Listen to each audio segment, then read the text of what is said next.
Bismillahirrahmanirrahim. Alhamdulillahirabbil alamin. Nahmaduhu wa nasta'inuhu wa nastaghfiruh. Wa na'udzu billahi min shururi anfusina wa min sayyiati a'malina. Man yahdihillahu fala mudilla lahu wa man yudlilhu fala hadiya lahu. Asyhadu an la ilaha illallah wa asyhadu anna Muhammadan 'abduhu wa rasuluh. Allahumma shalli ala Muhammad wa ala ali Muhammad kama sallaita ala Ibrahim wa ala ali Ibrahim wa barik ala Muhammad wa ala ali Muhammad kama barakta ala Ibrahim wa ala ali Ibrahim fil alamin innaka Hamidum Majid. Qala rabbi shrah li sadri wa yassir li amri wa hlul 'uqdatam min lisani yafqahu qawli, amma ba'd. Alhamdulillah, kita bersyukur kepada Allah dapat lagi bersama-sama kita berkumpul dalam dewan ini untuk bicarakan berkenaan dengan tafsir, dan alhamdulillah kita masih lagi dalam tajuk berkenaan dengan pendahuluan surah Al-Baqarah, yang kita sedang bincangkan berkenaan kemunasabahan surah ini dan kedudukan dia. Contoh macam nama dia, munasabahnya dengan Al-Baqarah tadi. Sedangkan banyak cerita dalam surah Al-Baqarah ni panjang, lebar. Tapi kenapa Al-Baqarah itu sehingga dia dijadikan signifikan untuk keseluruhan, mewakili keseluruhan surah yang panjang ini, kita bincangkan. Kemudian kita bincangkan berkenaan dengan munasabah awal Al-Baqarah dengan akhir dia, apa perkaitan juga, apa hubungan yang ada di antara bahagian-bahagian berkenaan, itu pun dibincangkan. Dan hari ini kita masuk pada munasabah yang ketiga, iaitu kemunasabahan di antara pembukaan surah dengan penutup apa yang sebelumnya. Ini bagi kita melihat kepada tajuk bahagian fatwa, iaitu ataupun pegangan para sahabat ataupun para ulama yang menyatakan bahawa kedudukan surah-surah Al-Quran itu adalah tauqifi, bukannya ijtihadi. Dia memang kita dengar tauqifi ni kan mula Al-Baqarah, Al-Fatihah, Al-Baqarah, Al-Imran, An-Nisa, Al-Maidah, Al-An'am, Al-A'raf sampai 114 tu. The sequence actually sebahagian para ulama menyatakan ia adalah ijtihadi, mana para sahabat memikirkan dan juga meletakkan macam tu. Ya, kalau ikut sebenarnya kan surah yang pertama turun Al-Quran adalah surah Al-Alaq. Kedua adalah surah Mudaththir, ayat sebab portion daripada ayat dia. Tapi macam mana kedudukan boleh yang depan yang belakang? Okey. Kalau kita rujuk kepada hadis yang kita bincangkan dahulu berkenaan dengan teguran Ibn Abbas radhiyallahu anhu kepada Uthman bin Affan bila diletakkan tentang surah Taubah dimasukkan sekali dengan 7 surah yang panjang daripada Al-Quran. Jadi ada di kalangan mereka ni yang kata kenapa. Jadi diorang sebut mana para sahabat dahulunya mereka tak mengetahui awal setiap surah tadi melainkan dengan dengan datangnya bismillahirrahmanirrahim. Before datangnya bismillahirrahmanirrahim tu yang pendapat nyatakan bahawa bismillah tu bukan satu ayat daripada surah, bahkan ia adalah pemisah di antara satu surah dengan surah yang lain. Bahkan At-Taubah tu dikatakan tidak mempunyai bismillah bukan kerana apa yang kita bayang-bayangkan, tapi kerana dia sebahagian dari suratul Anfal. Itu faham yang konsep ni, pasal kita dah bincangkan itu. Jadi dengan sebab itu, siapa-siapa melihat perkara ni, dia letakkan pada hadis Nabi SAW. Nabi sebenarnya aturkan bila seorang tu kata bila turunnya ayat mana ayat daripada Al-Quran Karim, lalu baginda akan panggil para sahabat yang ditugaskan menulis wahyu, dan diorang akan diberitahu Rasulullah SAW supaya meletakkan ayat yang baru turun ni pada surah sekian atau selepas ayat sekian. Mana mereka ikut aturan. Itu bukannya benda tu ijtihadi. Dan kita kata aturan apa yang kita ambil sekarang ni berdasar pada Rasul Utsmani. Kita kata apa yang diletakkan oleh Zaid bin Thabit, itu sahabat Nabi SAW yang dipilih untuk mengumpulkan, setakat mengumpulkan, menulis semula Al-Quran. Di dua tugasan dia. Pada zaman Abu Bakar radhiyallahu anhu, dia kumpulkan Al-Quran dalam satu mashaf, kemudian disimpan mashaf tadi kepada di sisi Abu Bakar. Kemudian bila Abu Bakar mati, Umar pegang. Bila Umar mati, ditinggalkan kepada isteri Nabi, iaitu Hafsah, anak Umar. Ketika zaman Uthman, masa tu dia ambil balik. Dan orang yang disuruh menulis balik Quran adalah juga itu Zaid bin Thabit. So dengan sebab itu aturan surah-surah Al-Quran. Kenapa Zaid bin Thabit? Zaid bin Thabit antara kelebihan selain dia genius, dia penulis wahyu, dia guru Al-Quran pada zaman Rasulullah hidup. Dia juga orang yang mendengar pembacaan Quran terakhir Rasulullah SAW. Ketika Rasulullah SAW sebelum wafat baginda mengulang Al-Quran dengan Jibril 2 kali pada tahun berkenaan. Jadi dia adalah orang yang terakhir mendengar pengulangan Al-Quran berkenaan. Maka dengan sebab itulah kita kata para ulama bersepakat ataupun hampir bersepakat bahawa aturan Al-Quran ini adalah tauqifi, bukan ijtihadi. Dan bahkan hadis Huzaifah bin Yaman, bila Huzaifah kan pernah sekali ikut Rasulullah SAW semayang malam, yang Nabi baca sampai 4 juzuk kan, kamu dengan Al-Baqarah, kemudian Al-Imran, kemudian An-Nisa. Maksud dia ikut sequence tadi, benda tu memang ada, telah Nabi sendiri yang aturkan, bukannya datang dengan ijtihad ataupun kita panggil apa, usaha para sahabat untuk memikirkan mana baik mana buruk. Tahu? Itu ijtihad panggil. Kita panggil ramai, kita duduk sini, apa bagus dia? Warna kursi kita ni letak purple ke biru? Itu ijtihad. Itu ijtihad dipanggil. Adapun tauqif ni maksud dia tidak ada sebarang ruang untuk ijtihad, bahkan directly daripada Allah Taala. Bila Nabi ajarkan tu panggil tauqifi. Contoh macam cara kita, ilmu kita berkenaan dengan amal ibadat, ilmu kita berkenaan akhirat dan sebagainya, dipanggil tauqifi, bukan ijtihadi. Bukan para ulama atau para sahabat duduk ramai-ramai fikirkan apa patut kita cakap pada orang berikutnya. No such thing. So kenapa apa yang diorang cakapkan, kadang-kadang diorang sendiri pun dia kata kami sampaikan saja, kami tak tahu apa benda yang dimaksudkan selain daripada apa yang disebut di situ. Jelas Baik. Ya, saya.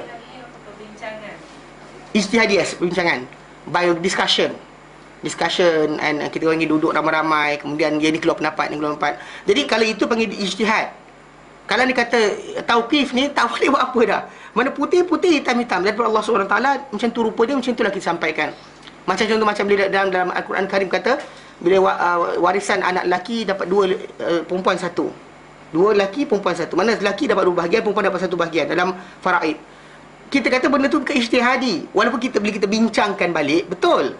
Pasal seorang lelaki ni dia kena tanggung semua orang. Hatta adik dia, katakanlah 2 orang beradik. Abang dapat 2, adik dapat 1 bahagian. Abang 2 juta, adik 1 juta. Tapi adik 1 juta ni dia habiskan semua sekali. Dia makan dia, lepas tu dia miskin apa-apa ke dana. Yang wajib tanggung dia lepas tu adalah abang yang dapat 2 juta tadi. So essentially dia dapat 2 juta pun bukan semestinya jadi milik dia. Mana dia wajib tanggung isteri dia, anak dia, wajib tanggung adik beradik dia miskin. So dalam konsep, kalau kita fikir ijtihad, ini ijtihad dia panggil. Tapi bila kita terima sebenarnya arahan tadi daripada Allah Taala, apa? Tauqifi, sami'na wa ata'na. Tu beza dia. So macam tu sequence of surah, start dengan Al-Baqarah, akhir sampai Nas. Hatta dalam hadis Nabi terangkan berkenaan dengan tajuk suruh apa, baca apa banyak apa Nabi SAW letakkan kita panggil apa, riwayat-riwayat yang datang di sequence surah tadi memang ada sequence dia. Lepas surah sekian, lepas surah sekian. Antara paling kuat adalah surah hadis berkenaan dengan solat malam Rasulullah SAW bersama dengan Huzaifah bin Yaman. Iaitu antara paling kuat. Pasal kita kata Nabi sendiri yang baca macam tu. Bukan Al-Baqarah atau An-Nisa dulu, waktu bawa Ali Imran, tak. Dia mula dengan Al-Baqarah, kemudian An-Nisa, kemudian pasal dia tunggu. So dia kata agaknya Nabi berhenti setengah kot. Dia kata Nabi masuk Al-Baqarah setengah kot, dia kata tak berhenti setengah, 2/3 kot tak berhenti. Last sekali suku kot tak ada, 3/4 pun tak berhenti. Dia kata agaknya berhenti habis Al-Baqarah, tak berhenti juga, masuk Al-Imran pula. Maksudnya ketika tu dia menanti Nabi, tunggu Nabi duduk, tak duduk, tak rukuk-rukuk. Nabi tak rukuk-rukuk, menunjukkan bahawa di situ ada sequence. So sequence tadi kita bincangkan sekarang ni, macam kita sedang nak masuk ni, adalah kemunasabahan di antara pembukaan Al-Baqarah dengan penutup surah sebelum dia. Apa kaitan? Pasal sebenarnya Al-Quran Karim ni kalau kita baca, ia adalah sebenarnya rantai yang tak putus. Bukannya berhenti sini, okey tak ada dah, tutup, sorry, buka cerita baru. Tak, semua kait-ngait. Dia tak boleh macam bentuk macam tu. Bahkan bila kita tadarus Al-Quran, bahkan kerana Allah Ta'ala nakkan kita naik iman, berakhir dengan kita kata makin iman kita naik dan berterusan. So jadi benda tu mesti datang dengan sequence yang patut. Baik. Berkata pengarang-pengarang buku kita, hafizahumullah, Allah Ta'ala pelihara mereka, kemunasabahan di antara pembukaan suratul Baqarah dan penutup suratul Fatihah adalah nyata. Mana Al-Fatihah, betul depannya Al-Baqarah kan? Okey. Apa kaitan dia? Penutup Al-Fatihah, awal Al-Baqarah. Dia adalah nyata senyata-nyatanya. Telah mengisyaratkan kepadanya sejumlah besar dari kalangan para ulama.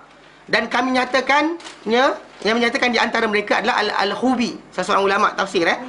Dia kata, di mana beliau berkata, bahagian permulaan surah ini adalah sesuai dengan bahagian akhir suratul Fatihah. Kerana Allah Ta'ala apabila dia menyatakan orang-orang yang memuji, memohon petunjuk, orang-orang yang orang-orang yang beriman dalam suratul Fatihah, kan dia minta apa? Ihdinas siratal mustaqim, siratal ladzina an'amta 'alaihim ghairil maghdubi 'alaihim waladdallin. Kan dia memohon petunjuk, hidayah.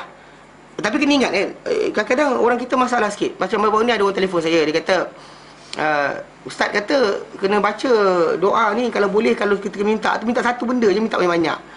Dia bulat hati ketika minta. Jadi dia tak faham kan. Dia kata kadang-kadang tengok hadis Nabi SAW, Nabi doa panjang. Saya kata, Lek, doa Nabi SAW, kalau dia kata ikut Nabi baca satu occasion, satu permintaan sahaja.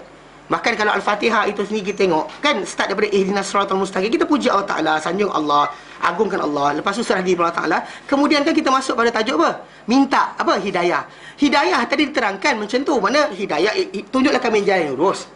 Jalan engkau beri nikmat ke atas mereka, bukan jalan orang kau mukai, bukan juga orang yang sesat. Maksud dia, tajuk dia masih lagi apa? Satu je benda. Hidayah, walaupun panjang. Kalau kita buka pula akhir Al-Baqarah, panjang. Apa? Rabbana la tu'akhidna in nasina aw akhtana. Sampai habis tu, sebenarnya tajuk dia apa? Minta ampun. Faham tak? Actually the wording can be long, tapi tajuk dia adalah satu. Lafaz tu panjang. Macam Rabbil firli walidayya kan sebagainya panjang, tapi maksud dia satu je. Baik. Keampunan lah, bukan benda lain.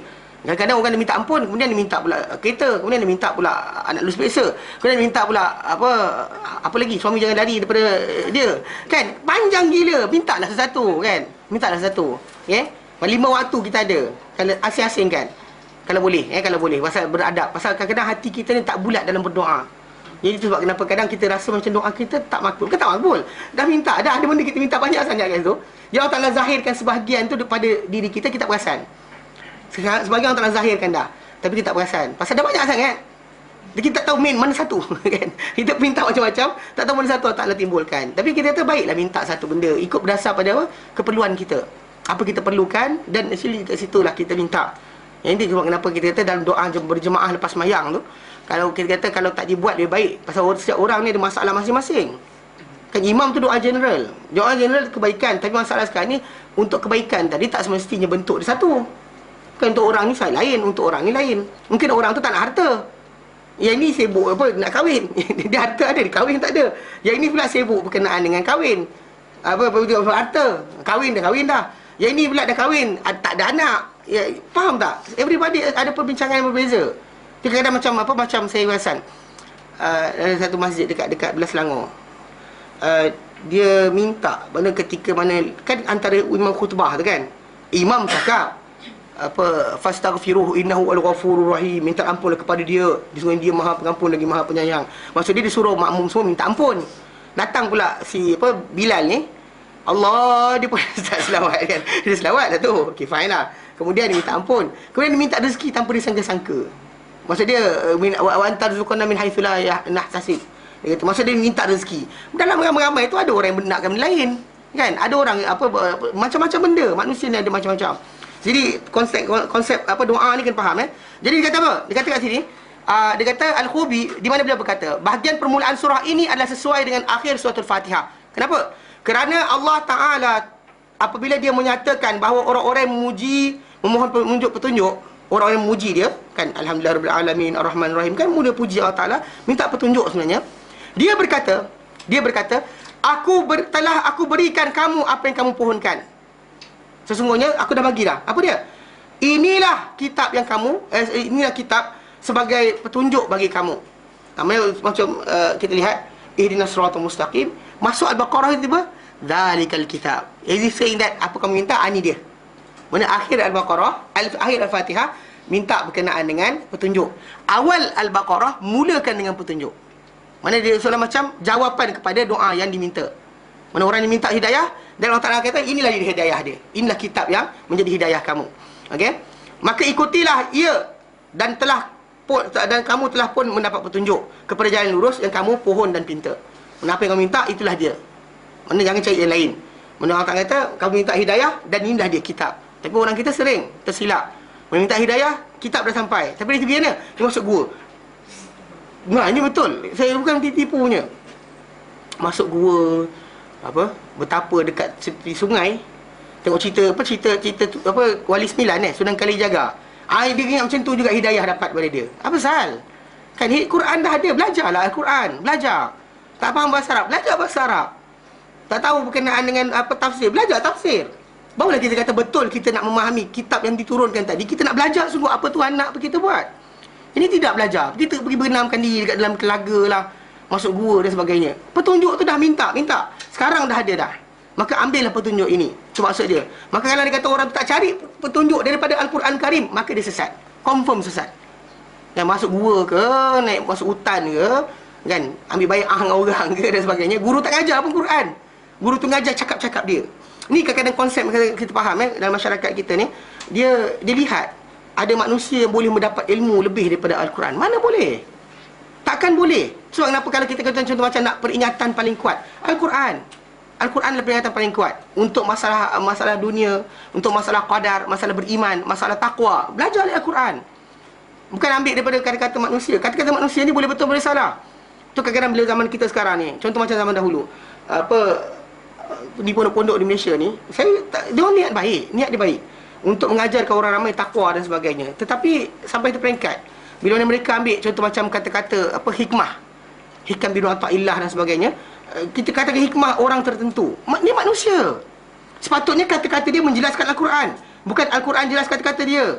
Ni kadang ada orang tu di karang buku syarah kitab Ibn Athaillah, dia letak kata-kata hikmah Ibn Athaillah tu di atas, hadis Nabi dan Al-Quran di bawah. How can? Faham tak konsep? Kadang-kadang kami saya dulu waktu diaman dulu, budak kata nak belajar, saya kata belajar Riyadhus Shalihin cukup dah. Dalam tu ada kitab-kitab berkenaan dengan tajuk riak, tajuk kibr, tajuk sombong, tajuk ikhlas, tajuk ibadah, semua ada dalam tu. Tak nak belajar je. Mana situ sabda Nabi, tak ada lagi tinggi dari sabda Nabi SAW selepas Al-Quran. Kerana ia adalah wahyu. Tapi manusia ni telah macam ni kan, bila kita kata minta hidayah, dan Al-Quran itu secara langsung menjawab pada kita bahawa hidayah itu telah ada.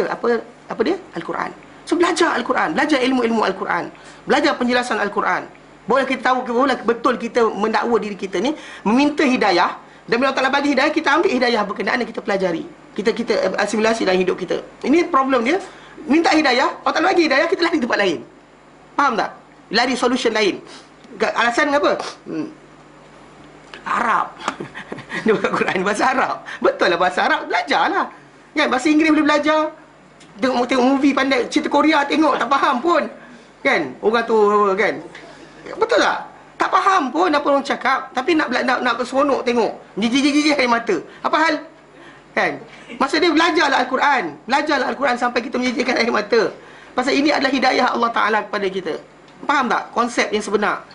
Kemudian dia menyebut di bahagian awal surah ini 3 kumpulan. Di awal surah Al-Baqarah ni 3 kumpulan yang dia nyatakan dalam Al-Fatihah sebenarnya. Pasal dalam Al-Fatihah diterangkan berkenaan dengan alladzina an'amta alaihim, dan al-maghdubi alaihim, dan ad-dallin. Ad-dallin 3. Dia maksudnya kata dan mereka adalah golongan berkenaan adalah dia menyebut orang yang diberi petunjuk ke atas mereka. Satu. Dan mereka adalah orang yang diberi nikmat. Orang yang diberi nikmat satu orang yang memberi kesatan dengan petunjuk. Itu ishtara yang kita dalam surah Baqarah terangkan mereka ni menjual petunjuk untuk dapatkan dunia. Okey, kesesatan. Dan mereka adalah orang sesat. Dan orang-orang pulang kemurkaan daripada Allah Ta'ala. Itu orang dimurkai. Cuma sekuens tadi kalau ikutkan macam ni. Dalam Al-Fatihah kita ada alladzina an'amta alaihim, yang terangkan para nabi, para siddiqin, syuhada dan juga orang soleh tu. Kemudian ada kumpulan orang-orang yang dimurkai, yang digambarkan dalam kisah dalam awal Al-Baqarah itu dengan orang-orang yang munafik.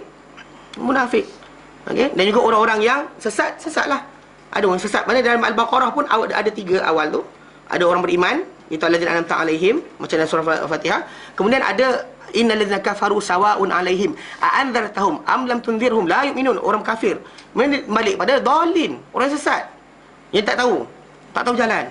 Okey, kemudian ada pula wa minan nasi man yaqulu amanna billah wa bil yaumil akhir wa ma hum bi'minin.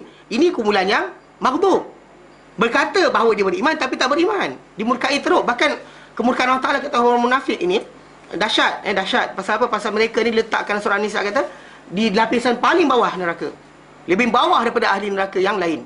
Hatta orang kafir penyembah berhala pun diorang bawah lagi, menunjukkan bahawa kemurkaan Allah Ta'ala ke atas mereka dahsyat. Jadi kita dapat sekuens tadi. Benda tu cuma mungkin aturan dalam Al-Baqarah diletakkan orang beriman, orang beriman, kemudian orang kafir, kemudian orang munafik. Dalam Al-Fatihah diterangkan bahawa orang beriman itu adalah an'amta alaihim, kemudian maghdub, orang dimurkai, yang kita kata dalam Al-Baqarah mulai dengan munafik. Kemudian yang ketiga, yang seterusnya yang bahagian yang awal tu itu berkenaan dengan orang-orang yang dhalin, sesat. Yang dalam Al-Baqarah, dia di awal tu dia jadi nombor 2. Nombor 2 okey. Baik. Jadi maksud dia ada sequence. Mana kita baca kat sini, di sini diterangkan siapa mereka. Di sini dikatakan berkenaan an'amta alaihim, Allah tak terangkan. Siapa orang alladzina an'amta alaihim? Alladzina yu'minuna bil ghaibi wa yuqimuna as-salata wa mimma razaqnahum yunfiqun. Orang-orang yang beriman dengan ghaib dan kemudian mereka mendirikan salat dan juga dapat apa kami rezeki mereka infakkan. Walladzina yu'minuna bima unzila ilaika wa unzila min qablik. Dan orang yang beriman terhadap apa turun kepada engkau Muhammad dan apa turun sebelum engkau. Wabil akhirati hum yuqinun. Dengan hari akhirat mereka yakin. Ini alladzina an'amta alaihim. Faham konsep dia? Baik. Seterusnya dia kata, okey, dan kena faham kat sini bahawa yang bila sebut berkenaan sesat orang-orang yang murkai ataupun golongan yang dua diterangkan tu, dia sebenarnya sama je tau. Mana manusia ni ikut zaman mana sekalipun, kalau kita tu orang tu sesat atau tersilap atau tersalah atau langgar perintah Allah Taala, dia dua kumpulan je. Satu, tak ada kumpulan ketiga. Satu kumpulan salah faham, satu kumpulan salah niat. Itu diisyaratkan dalam surah Al-Fatihah hari itu kita bincangkan. Tahu salah faham dengan salah niat? Okey, salah niat ni kumpulan yang manusia yang dia tahu benda betul, dia tahu apa patut dia buat tapi dia lawan. Contoh macam Bani Israel. Dia tahu Musa adalah utusan Allah Ta'ala. Dia tahu alam ni tak ada berhala yang ciptakan, tapi dia orang punya niat sendiri salah. Bila every time dia boleh nak divert arahan Allah Ta'ala, tinggalkan, dia akan tinggalkan. Every time dia dapat peluang, dia akan lari. Dan terbalik pula macam apa dia, maka golongan ni panggil golongan yang salah niat. Itu maghdubi alaihim. Dan kalau golongan yang salah faham, yang sesat adalah Nasara. Dan Quran kata dalam Quran kata di situ, dan dalam Bible sendiri mereka faham bahawa son of God essentially bukan Isa saja dipanggil son of God. So, banyak Adam dipanggil son of God, bahkan semua prophet dipanggil son of God. Tapi tak ada penyembahan dibuat ke atas nabi-nabi berkenaan, tapi diorang sembah Isa. Kenapa? Diorang salah faham berkenaan dengan tajuk pengertian tadi, maka dia sesat. So kalau kita zaman kita sekarang ni pun, siapa sesat, dua je. Either dia memang jahat, itu salah niat, memang dia tak suka dengan Islam ni, ataupun dia salah faham, dia sayang Islam tapi dia sesat, tak tahu jalan. Faham? Okay, jadi itu berkenaan dengan nombor 3 itu munasabah akhir Al-Fatihah dengan awal Al-Baqarah. Baik, keempat, kemunasabahan di antara kandungan surah dengan kandungan apa yang sebelumnya. Apa sebelumnya? Surah Al-Fatihah lah. Surah lain dah. Surah lain. Tak ada kan? Okay. Mana Al-Baqarah dengan Al-Fatihah. Apa kemunasabahan di antara dua-dua sequence tadi? Dua-dua surah berkenaan dalam sequence dalam Al-Fatihah, Al-Baqarah. Apa kandungan ini dalam ini? Apa kaitan dia? Tapi kita kena faham memang suratul Fatihah kita kata dahulu merangkumi keseluruhan Al-Quran. So memang kita kata letak depan surah mana-mana pun dia akan boleh valid duduk depan tu. Sebab dalam Al-Fatihah semua tujuh kandungan Al-Quran Karim ataupun 7 pengertian keseluruhan Al-Quran ada dalam dia. Itu berkenaan dengan tajuk Allah, berkenaan dengan tajuk hari kiamat, berkenaan dengan ibadah, berkenaan dengan masalah penyerahan diri pada Allah Taala, berkenaan dengan masalah hidayah, berkenaan masalah iblis. Hidayah syariat lah. Bila sebut berkenaan dengan orang yang beriman, semua sekali akan masuk balik. So bila dalam surah Al-Baqarah, bila kita kata Allah Ta'ala condemn orang-orang yang menentang para anbiya, so balik pada dalam akhir surah Al-Fatihah. Kalau Allah Ta'ala puji orang tertentu dalam surah Al-Fatihah, dalam surah Al-Baqarah, maka dia balik pada alladzina an'amta alaihim. Allah Ta'ala kata wabasyiris sabirin. Nanti dalam juzuk kedua kita akan belajar mana berilah berita gembira pada orang yang bersabar. Alladzina idza asabathum musibatun, bila menimpa mereka ni sebarang musibah, qalu inna lillah, mereka berkata kita ni milik Allah Ta'ala, wa inna ilaihi rajiun, kita kepada Allah Ta'ala kita akan kembali. Dan orang-orang ni Allah kata ulaika alaihim salawatun min rabbihim wa rahmah. Orang-orang berkenaanlah ke atas mereka ini keampunan dari Tuhan mereka dan juga rahmat dan juga belas kasihan Allah Taala ke atas mereka. Mana ulaika mutana mereka dah orang tunjuk. So relate balik. Maksud dia bila Allah Taala puji ke satu kumpulan manusia dalam ni, balik pada alladzina anta alaihim. So dia memang kita kata Al-Fatihah ini macam Ibn Mas'ud nyatakan, kalau sekiranya aku nak letak Al-Fatihah, jadi aku letak di awal setiap surah. Mana itu pendapat beliau di atas bentuk kita kata kerana kandungan Al-Fatihah itu merangkumi keseluruhan Al-Quran. So, tapi kita akan tengok macam mana set detail Al-Fatihah itu punya pengertian dan surah Al-Baqarah diulang balik dengan bentuk yang lebih panjang. Baik. Telah datang dalam hadis Nabawi yang mulia tarikan pandangan dan perhatian tentang kedudukan Al-Fatihah dan penutup Al-Baqarah. Itu dalam hadis yang datang telah datang satu hadis bila mana dalam hadis Sahih Muslim bila mana sedang Rasulullah SAW duduk Jibril bersama Rasulullah SAW, tiba-tiba terdengar kerikan, bunyi kerikan di langit di atas. Ini dalam hadis ini diulang balik. Hari itu kita dah baca ketika mana fadilat atau kelebihan surah Al-Baqarah. Dah sebut tentang kisah, dan kelebihan surah Al-Fatihah pun kita sebut juga hadis ni. Dan sebut hadis ni ketika mana kita bincang awal hari tu tentang surah Al-Fatihah punya kelebihan, dan kelebihan surah Al-Baqarah ada hadis ni diulang. Jadi kita baca sekali lagi. Dia kata dan itu telah datanglah hadis yang daripada Ibnu Abbas. Beliau berkata, sedang mana Jibril duduk di sisi Nabi SAW. Dan kalau Ibnu Abbas, saya ulang ya, Ibnu Abbas menyatakan benda berkenaan, kita kata benda tu mesti Nabi sendiri yang beritahu. Pasal Ibnu Abbas mungkin tak hadir pun ketika mana Nabi SAW duduk dengan Jibril. Dan bahkan macam Aisyah radhiyallahu anha, hadis pertama penurun wahyu, yang hadir ketika itu adalah Khadijah, dan Aisyah cuma bersama dengan Rasulullah SAW ketika mana berada di Madinah. Tapi Aisyah yang meriwayatkan cerita atau kisah berkenaan dengan bagaimana Nabi terima wahyu mula-mula sekali, tentang mana Khadijah buat apa, jumpa siapa dan sebagainya. Aisyah radhiyallahu anha yang ceritakan. Tapi bila para sahabat cerita macam ni, kita anggap dia marfu' kepada Nabi SAW. Kita boleh kata macam mana dia tak ada, macam mana dia boleh tahu? Jangan sebut yang tu. Pasal para sahabat takkan mereka cerita. Kita mungkin tak ada pun kita cerita ke orang kan. Kita hadir pun kita kata saya nampak. Saya tak nampak pun sebenarnya, tapi saya kata saya nampak. Tapi para sahabat tak macam tu. So bila dia ceritakan satu benda, maksud dia dapat daripada sumber yang atas ataupun yang bersama-sama Rasulullah SAW, atau Rasulullah sendiri yang cerita kepada mereka. Jadi Ibnu Abbas berkata, sedang mana Jibril duduk di sisi Nabi SAW, tiba-tiba dia terdengar bunyi kerikan dari atasnya.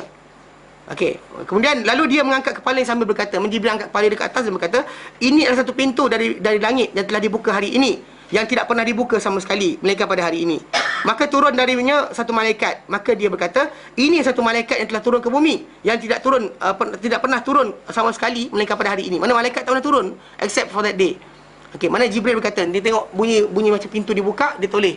Dia kata pintu ni sekarang, dia kata Rasulullah, ada satu pintu dibuka sekarang di langit, dan pintu ni tak pernah dibuka sama sekali. Yang turun malaikat daripada pintu berkenaan, dia kata Rasulullah, inilah malaikat yang turun pada hari ini, yang tak pernah turun sama sekali. Okey. Lantas dia memberi salam dan berkata, lalu malaikat itu datang dan beri salam kepada Rasulullah SAW dan berkata, bergembiralah dengan dua cahaya, abshir bin nurain, bergembiralah Muhammad dengan dua cahaya yang diberikanlah, dirikanlah pula, diberikan. Okey. Tambah betulkan perkataan dalam buku tu, sahih salah. Kata print dia di sini. Sahih salah. Diberikan di kau kedua-duanya. Mana diberi kepada kau dua-dua cahaya ini, yang tidak diberikan kepada kedua-duanya kepada seorang nabi pun sebelum kau. Mana sebelum kau ya Rasul Muhammad, tak ada siapa dapat benda ni. Fatihatul kitab, pembuka kitab, dan juga penutup penutup surah Al-Baqarah, ayat-ayat akhir surah Al-Baqarah. Tidak engkau membaca satu huruf pun daripada kedua-duanya, melainkan engkau akan diberikan akannya. Mana apa yang disebut kat situ? Kalau dalam Al-Fatihah dibacakan berkenaan dengan tajuk apa? Hidayah. Dan di akhir surah Al-Baqarah tentang apa? Tentang pengampunan. Okay. Ini mengisyaratkan ini dua ni mengisyaratkan kepada munasabah yang kuat di antara dua tempat berkenaan. Pada kedua-duanya terdapat pujian dan sanjungan kepada Allah Ta'ala dengan apa yang dia layak baginya. Pasal di akhir surah Al-Baqarah, kau tak kata apa? Lillahi ma fis samawati wa fil ard. Milik Allah apa di langit dan di bumi. Awal Fatihah dia baca apa? Alhamdulillah, segala puji bagi Allah. Maksudnya di akhir Baqarah dia kata milik Allah Ta'ala apa di langit dan di bumi. Ya, Alhamdulillah Rabbil Alamin, segala puji bagi Allah Tuhan sekalian alam. Di akhir itu pun semua puji Allah Ta'ala juga. Okay? Dia kata mengisyaratkan kepada pujian dan sanjungan kepada Allah Ta'ala dengan apa yang dia layak baginya. Pada kedua-duanya terdapat doa. Satu, meminta petunjuk dan keampunan. Satu lagi keampunan. Kerana surah Al-Fatihah di akhir yang kata-kata amin. Pada akhir surah Al-Fatihah terdapat berlepas diri daripada jalan yang orang-orang yang murkai ke atas mereka, dan jalan orang-orang yang sesat. Dan pada penutup Al-Baqarah terdapat petunjuk pada mereka dalam tajuk ini. Maksudnya kita tak terikut dengan orang sesat. Itu apa? La nufarriqu baina ahadin min rusulih, kami tidak membezakan seorang pun di kalangan rasul-rasulnya. Ini isyarat kepada apa? Perbuatan orang terdahulu, sama ada yang dimurkai atau yang sesat, yang mereka ni suka buat apa? Suka membeza-bezakan rasul, dilaga-lagakan. Ini siapa lagi bagus? Siapa lagi bagus? So ditolak satu, ambil satu berdasar pada perbincangan diorang.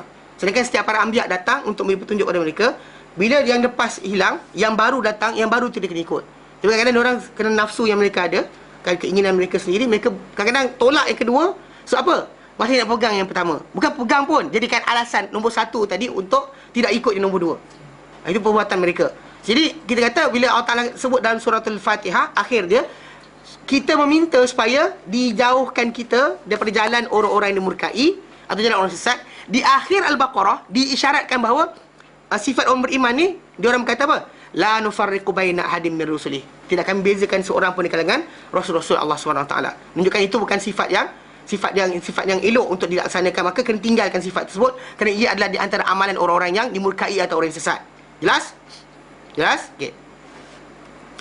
Pada surah Al-Fatihah terdapat doa dari orang-orang yang beriman agar Allah Ta'ala susurkan mereka jalan orang-orang yang diberi nikmat ke atas mereka. Mana jalan orang yang diberi nikmat Dan itu adalah firman Allah Ta'ala, ihdinas siratal mustaqim siratal ladzina an'amta alaihim ghairil maghdubi alaihim. Surah Al-Fatihah 6 dan 7. Allah Ta'ala menjawab doa mereka di dalam surah Al-Baqarah dan dia meratakan ke atas mereka kelebihannya. Lantas dia berfirman dalam surah apa yang disempurnakan perkara tersebut dalam ayat 150. Wal utimma ni'mati alaikum. Kena buka. Yang tak boleh nampak ni kan mana? Ya, saya. Macam sekarang ni kan macam yang ulama dan ustaz dia macam apa ni, membeza-bezakan pendapat. Contoh pendapat apa? Kalau ustaz ni cakap macam gini, yang ustaz ni claim Itu salah pelajar. Kita sekarang ni, itu bukan salah ustaz. Dengar sini. Salah pelajar. Pasal seorang yang belajar agama, yang belajar, kita belajar manhajul talaqi. Ketika kita nak menerima ilmu ni, macam mana kita terima? Adakah kita terima ustaz tu sebab sentimen? Pertama, adakah kerana dia pandai bahasa Inggeris, kita sonok dengan ustaz bahasa Inggeris? Atau ustaz ni Jawa, kita Jawa. Atau actually ada sentimen. Pasal benda ni masalah. Kadang-kadang benda tu tadi benar. Itu sebab kenapa kita sekarang ni kena faham satu benda pegang. Ustaz ke mufti ke guru agama apa sekalipun nama dia, dia hanya pemandu kita kepada Al-Quran dan hadis Nabi. Dia bukan orang yang menjadi ikutan kita. Kita kan ikut dia. Kita ikut Nabi melalui jalan yang ditunjukkan oleh dia kepada yang hadis-hadis dan dalil yang benar. Bukannya kita ikut dia. Hasya lillah. Mana boleh kita ikut ustaz?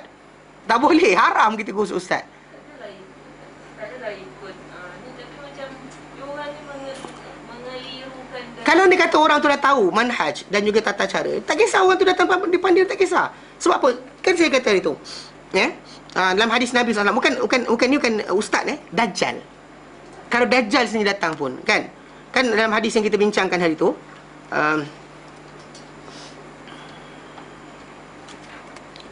fa ana, kena baca, kena tunjuk lagi ana haji juhu. Kena faham betul. Ni kalau tak faham nanti kan kita tak nampak tak hadis ni. Dekat sini akan nak terang pada kita, bukan setakat ustaz kalau sesat. Dajjal datang pun tajuk dia tetap sama kat atas kita. Tak boleh kita kata macam saya sesat sebab ustaz itu. Sebab dalam Islam ni sebenarnya tidak ada sebarang ruang untuk bangau-bangau. Mana kita kata saya sesat apa? Dia yang sesatkan saya. Kalau dia masuk, kita masuk juga. Kita akan terlepas. Takkan boleh kita kata kepada Allah Ta'ala bagi excuse, ya Allah, dia sesatkan aku. Tak. Allah Ta'ala kata engkau aku berikan juga benda yang sama. Pendengaran, perhatian akal kamu tak pakai. Nak baca macam ni. Dalam hadis ni, Daripada Nawas bin Sam'an qala berkata Nawas bin Sam'an, zakara Rasulullah SAW, telah menyebut Rasulullah SAW Dajjal, telah menyebut Rasulullah SAW tentang Dajjal zata ghadah, pada satu pagi fa khaffadha fihi wa rafa'a, lalu baginda rendahkan suara, tinggikan suara, kejap suara rendah, kejap suara tinggi, hatta zanannahu fi ta'ifatin nakhli, sehingga kami menyangkakan Dajjal itu berada dalam rumpun-rumpun tamar. Dia dengar nama suara Nabi, kejap perlahan, kejap kuat, dia ringkan Dajjal dekat keliling dia orang. Ada dekat rumpun tamar ini ke, nyorok kat sini ke. Falamma ruhana, bila kami balik kami nak pulang ruhana ilaihi, kami kembali pada baginda, arafa dzalika fina, Nabi nampak perkara berkenaan pada diri kami. Nabi nampak para sahabat ni macam jalan takut-takut. Faqala ma sya'nukum, lalu Nabi kata kepada mereka, ma sya'nukum, apa hal kamu? Kenapa korang? Qulna, kami berkata, ya Rasulullah, wahai Rasulullah, zakarta dajjala ghadatan, engkau telah sebut tentang Dajjal satu pagi, fa khaffatta fihi wa rafa'ta, engkau rendahkan suara dan engkau tinggikan suara, hatta zanannahu, kami menyangkakan Dajjal ini fi ta'ifatin nakhri, pada rumpun tamar. Ada rumpun-rumpun tamar yang ada dekat mana-mana kiri kanan kami. Lalu kami takut sebab itulah. Mana diorang datang balik dalam keadaan macam tu, Nabi pun kata, kenapa? Diorang kata sebab kami takut Dajjal. Faqala, baginda kata, faqala, baginda bersabda, ghairad Dajjal akhwafuni alaikum. Sebenarnya ada benda lain selain Dajjal lebih aku takutkan ke atas kamu. Mana I more worry other thing upon you than Dajjal. In yakhruj, kalau dia keluar, wa ana fikum, aku tengah-tengah kamu, fa ana haji juhudunakum, aku penghujah bagi dia, kamu tak payah masuk campur. Aku berhadapan dengan dia, korang ke tepi. Kalau dia keluar, aku ada. Dia keluar, aku ada. Wa in yakhruj, kalau dia keluar, walastu fikum, aku tak ada tengah-tengah kamu. Tengok ni. Famrun, maka setiap individu itu haji junafsi, penghujah bagi diri masing-masing. You actually you responsible for yourself. Ustaz tu sesat ke, setan ke sebagainya, datang jual minyak wangi, apa kata boleh sembuhkan penyakit dan sebagainya, dia dajjal sekalipun, tetap kita ditanya oleh Ta'ala, apa yang kamu faham? Kenapa tak belajar? Tak boleh kita kata macam ustaz ni buat satu macam apa percanggahan. Tak, kita sekarang kita siapa? Kadang-kadang cakap dengan ni, orang kata ustaz tu bawa orang muda balik ke agama yang Sekarang dengar sini, tengok ayat hadis Nabi kata apa. Fa'ana haji kalau kata kalau dia datang, Dajjal datang, aku tak ada, setiap orang adalah penghujah bagi diri masing-masing. You are not supposed to kata tunding jari pada orang. Kalau kita anak kita sesat, ikut kumpulan-kumpulan sesat, kita tunding jari, kita kata anak kita sendiri responsible, kita didik macam mana, itu benda besar juga. Kan? Pasal dalam konteks ni, kalau dia kata ada orang boleh jual minyak wangi, kemudian kata boleh halau hantu, dan produk ni tersebar luas. Kan ada orang kata minum air celupan janggut Nabi SAW pun ada orang sibuk macam ni. Takkanlah kita kata boleh benda simple. Orang yang tak belajar agama pun tahu benda tu nonsense. Kan orang pergi kubur wali ke dapatkan berkat kat situ. Nonsense. Orang yang tak belajar agama pun tahu benda tu nonsense. Datang kita tiba-tiba kita macam, tapi yang cakap dengan ustaz, ada sejahiliah yang kita kata itu, taklid buta. Yang kita kata tak main peranan pun, dalam Islam tak ada main peranan. Whoever yang datang depan kita, kita bertanggungjawab untuk belajar. We have to devise sendiri macam mana nak elakkan benda berkenaan. Bukan dengan bergantung pada ustaz. Semacam kita kata, ustaz ni tak apa pun tak. Oh, Ustaz Adli boleh kita lagakan dengan dia. Tak payah. Pasal ustaz tu bukan ikutan kita. Ikutan kita adalah sunnah Rasulullah SAW. Kalau ustaz tu datang bercakap, sehadis Nabi tak keluar sepatah pun dari mulut dia, tak tinggalkan. Bukan itu tajuk dia, kita tinggalkan. Macam tu je, faham? Tak ada qala Allah, tak ada qala Rasulullah. Sedangkan kita nak bawa orang pada firman Allah Ta'ala dan sabda Nabi. Macam saya kata pada akak tadi kan, benda ni saya kata, saya rasa. Kan itu pendapat saya. Sekarang saya kata, Nabi sabda. Kan ada beza tak? Dia tu ada dia kata ada berat. Dia ada equivalent, dia ada satu apa?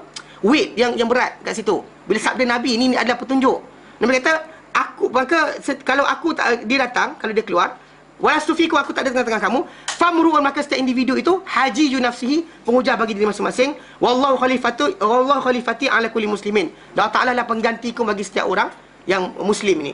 Allah Ta'ala lah jadi penggantiku untuk tolong orang, untuk setiap muslim ni. Maksud dia, maksud meaning that semua orang kena apa? Belajar. Bukannya tinggalkan. Itu yang bila hadis Nabi kata, talabul ilmi faridatun ala kulli muslimin wa muslimatin, menuntut ilmu fardu ke atas seorang muslim lelaki dan seorang muslim wanita. Ini maksud dia. Supaya orang tu keluar daripada taklid buta. Pasal kita nak itibak, bukan kita nak taklid. Kan datang Yasin Taklim ni, taklid pula sekali lagi. Apa hal? Tak ada kerja lain lah. Ustaz Kariman dia taklid dia, Ustaz Yunus, kan Ustaz Arifin ke, Ustaz Dr. Sulaiman ke, mana boleh taklid. Dan Islam ni kita kena belajar. Kita ikut sebab dalil, bukan ikut sebab ustaz tu. Ustaz ni manusia akan mati. Kan dia boleh silap, boleh salah, boleh ni. Tapi hadis Nabi SAW takkan silap. Firman Allah Ta'ala takkan silap. Faham tak? Tu konsep dia. Jadi masalah kita ni menyibukkan diri kita dengan benda-benda macam ustaz ni, ustaz tu. Buang masa. Tak buang masa. Kan banyak kan. Sebab macam hari ni orang sibuk berkempen dan sebagainya. Kita tetap adakan kelas. Bukan kita nak protes berkenaan dengan demokrasi. Tapi masalah sekarang, kalau Nabi kata apa? Kalau besok nak kiamat, di kiamat nak berlaku dah ni, di tangan kamu ada benih. Benih. Nabi suruh apa? Campak benih, sibuk dengan ni. Sibuk dengan kiamat. Ke sibuk apa? Tanam benda tu. Saya tak tahu lagi, mungkin depan mata kita nampak nak kiamat, tapi tak kiamat lagi. Tapi pahala tetap akan berjalan. Itu sebab kita belajar walaupun ada dekat keadaan macam ni. Macam Saladin Ayyubi dahulu ketika benar peperangan. Dia sibuk belajar kitab Muwatta' Malik tengah beda peperangan. Mana menunjukkan apa? Menunjukkan ini adalah di antara cara para ulama zaman dahulu, mereka tidak meninggalkan ilmu hanya kerana kesibukan dengan satu benda. Ini kita kata belajar. Jadi maksud dia, kalau dia kata kita dah belajar, ustaz datang rupa macam mana pun, bertanduk ke, bertaring ke, tetap kita akan tahu mana benar, mana salah. Hatta kalau ustaz terbang, depan kita dia terbang, jalan atas air, Dia terbang depan kita. Kalau kita tahu manhaj yang betul, takkan kita tergoyang. Faham tak? Macam kita pernah dulu kita belajar kan, saya terangkan. Bila kita kata, memang Ibn Taymiyah kata dalam kitab beliau, dia kata kalau orang cerita berkenaan jin dan sebagainya, dia kata memang banyak. Pengalaman peribadi aku banyak juga. Kisah-kisah ajaib, jin bercakap dengan orang dan sebagainya. Tetapi, last sekali dia kata, apa yang sahih, apa yang datang daripada Allah dan Rasulnya. Walaupun pengalaman peribadi kita, dia tolak ke tepi. Jangan kata macam saya sebenarnya, ya firman Allah Ta'ala macam tu, tapi pengalaman saya adalah, mana boleh macam tu? Faham tak? Contoh bila kita kata tu, Quran kata dalam ayat 27 surah Al-A'raf, Allah kata apa? Innahu, sebenarnya dia, syaitan ni, yarakum, melihat kamu, huwa wa qabiluhu, dia dan kumpulan dia, min haitsu, dalam keadaan la tarawna, kamu tak melihat mereka. Saya bacakan ayat ini, berapa ramai yang boleh terima? Yang ada datang, tapi ustaz saya, guru saya, tapi dia angkat Datuk Harudin, seriously kan? Itu panggil manhaj. Kalau orang tu ada manhaj, dia tak kisah. Ini pengalaman pribadi orang, tak menjadi hukum. Tapi yang mana dalam Al-Quran dan hadis, ini hukum. Ini peraturan. Yang ini mungkin orang tu silap, mungkin orang termimpi, mungkin makan banyak, mungkin entah benda, mungkin kepada kalian banyak. Tapi kalau Quran dan hadis Nabi, tak ada kemungkinan kepada kalian. Ia adalah facts, fakta. Macam juga orang kata apa, dengan saya jawab ni, dia kata berkenaan dengan tajuk, adakah Nabi nampak Allah Ta'ala? Saya kata Quran Karim Allah Ta'ala terangkan dalam surah Ankabut kot. Ini masalah betul, tak ingat dalam surah. Contoh dia kan, dalam surah illa wahyan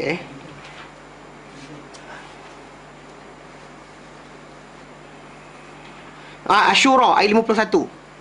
Asyura ayat 51. Dalam ayat berkenaan. Jadi kawan datang, tapi ustaz, saya kata, ni dengar, ada orang kata Nabi nampak Allah Ta'ala, ada orang kata Nabi tak nampak Allah Ta'ala. Mana satu betul ustaz? Dia kata yang tu. Saya membaca ayat Quran tadi, saya kata apa? Allah kata dalam surah Asyura ayat 51. Wa ma kana li basharin, dan tak boleh untuk seorang manusia itu ayyukallimahullah, untuk berkata-kata kepada dia Allah Ta'ala, illa, kecuali. Tak boleh kecuali. Tiada Tuhan melainkan. Ada Tuhan lain tak? Tak ada kan? Tak boleh untuk manusia bercakap Allah Ta'ala bercakap dengan dia kecuali wahyan, wahyu. Nak ingat ilham Allah Ta'ala beri pada dia. Au min wara'i hijab, di sebalik tabir. Au yursila rasulan, atau utuskan pada dia satu rasul, fayuhiya ilaihi biiznihi ma yasha', atau wahyu pada dia apa yang dia kehendaki. Maksud dia tiga tu, saya kata. Tapi ada orang kata, saya kata baca ayat ni balik. Faham tak? Itu manhaj. Stop situ je. Jangan kita macam, oh serabutlah, orang ni kata, tapi dia ni wali, dia cakap macam ni. Ayat tu kata apa? Mana ayat bila, contoh macam kita tengok ayat tadi surah Asyura. Dia pasal benda ni panggil manhaj tak? Kalau dia kata orang tu tahu benda ni, dia tahu apa tajuk sebenar Asyura.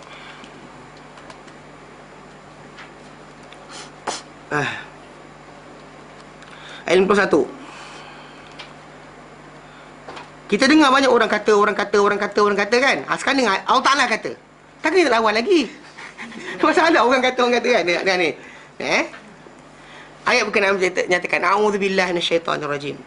Wa ma kana li basharin. Tak bolehlah untuk seorang manusia. There's no such thing. Tak boleh. Tak boleh. Tidak adalah untuk seorang manusia itu an yukallimahullah, wa Ta'ala berkata-kata dengan dia, illa, except wahyan, wahyu. Au min wara'i hijab, atau sebalik tabir. Au yursil rasulan, ataupun Allah utus pada rasul, fayuhiya bi idnihi ma yasha', maka dia wahyukan kepadanya, kepada manusia tadi apa yang dia kehendaki. Innahu aliyyun hakim, Allah Maha tinggi lagi maha bijaksana. Ayat ni habislah, tak ada cerita. Kalau orang kata, tapi ustaz apa benda? Kan orang tu kata, orang ni kata, tak boleh kita equivalentkan dengan firman. The weight is actually tak ada nilai kata-kata orang manusia biasa ni banding dengan firman Allah Ta'ala. Worthless. Biarpun pengalaman pribadi, dia nampak betul, dia kena gigit, ada rasa gigit. Walaupun, saya kata, walau apa sekalipun datang, tolak. Belajar macam tu. Itu kita kata, ini apa manhaj. Kalau dia kata setiap Muslim, ya. Malaikat. Ataupun kepada kita. Dia di dua. Pada Rasul tadi datang, pada dia, Rasul tadi, apa malaikat tadi datang pada Rasul, kena abang manusia tadi, wahyu pada dia apa yang Allah Ta'ala kehendaki. Atau macam kita sekarang ni, melalui Rasulullah SAW, kita tahu Allah Ta'ala nak kata apa pada kita. Dan di sini kita tahu firman Allah Ta'ala. Firman Allah Ta'ala tu datang, mana kata-kata Allah Ta'ala datang pada kita melalui Rasulullah SAW. Kan, nampak tak? Macam tu juga. Dia dua, either one. Macam yang pertama tu ilham. Yang ilham tadi, ada orang dari orang sufi kata, mungkin boleh dengar. Tak apa mungkin boleh dengar, tak boleh lah. Pertama, kau bukan Nabi. Kedua, ini tajuk dia, konsep ni kan. Dan tajuk ni, ini kedudukan dia. Maksudnya kalau dia kata orang terdatang kata macam ni, kata macam tu, kita tolak, kita tepi. Macam kita tengok surah Araf tu kan, macam tu juga. Bila Araf kata tak boleh, tak boleh. Yelah, kadang-kadang orang kata tapi benda ni mungkin orang alim tu ada kelebihan apa bendanya. Sebab Imam Syafi'i rahimahullah, bila dia baca ayat ni kan, dia tafsirkan, dia kata apa? Dia kata dalam surah Araf ayat yang ke-27. Kan? Dia kata bila dengan ayat ni, dia kata barang siapa kata